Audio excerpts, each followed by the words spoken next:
اللہ کا ذکر کرتے رہا کرو، چاہے گھر میں ہو یا راستے میں، کیونکہ جس چیز کے سامنے اللہ کا ذکر کرو گے، چاہے وہ پتھر، پھول، درخت یا کچھ بھی ہو، قیامت کے دن گواہی دے گی کہ یا اللہ، تیرا یہ بندہ تیرے ذکر میں مشغول رہتا تھا۔ نرم دل پر آگ حرام ہے۔ حضرت عبداللہ مسعود رضی اللہ تعالیٰ عنہ بیان کرتے ہیں کہ حضرت صلی اللہ علیہ وسلم نے فرمایا، کیا میں تمہیں بتا دوں کہ آگ کس پر حرام ہے؟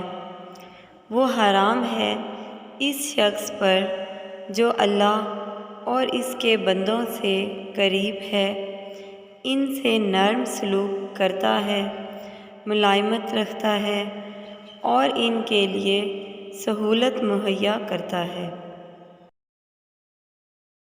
اللہ کا ذکر۔ مولانا رومی رحمۃ اللہ علیہ فرماتے ہیں کہ ایک صوفی اللہ کے ذکر میں شب بیداری کر رہا تھا۔ شیطان نے کہا، اے صوفی، خاموش رہ، تیرے ذکر کا کیا فائدہ؟ اللہ کی طرف سے جواب نہیں آ رہا۔ صوفی دل برداشتہ ہو کر سو گیا۔ خواب میں حضرت خضر علیہ السلام سے ملاقات ہوئی۔ آپ علیہ السلام نے فرمایا، اللہ کے ذکر سے کیوں غافل ہو گئے ہو؟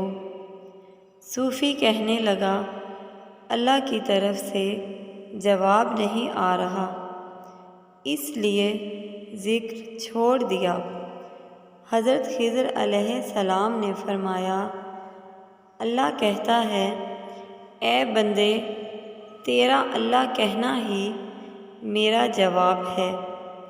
جب تک تیرا پہلی بار اللہ کہنا قبول نہیں ہوتا، اس وقت تک میں دوسری بار کہنے کی توفیق نہیں دیتا۔ پلیز ہمارے چینل کو سبسکرائب کریں، لائک کریں اور بیل آئیکن پہ پریس کریں۔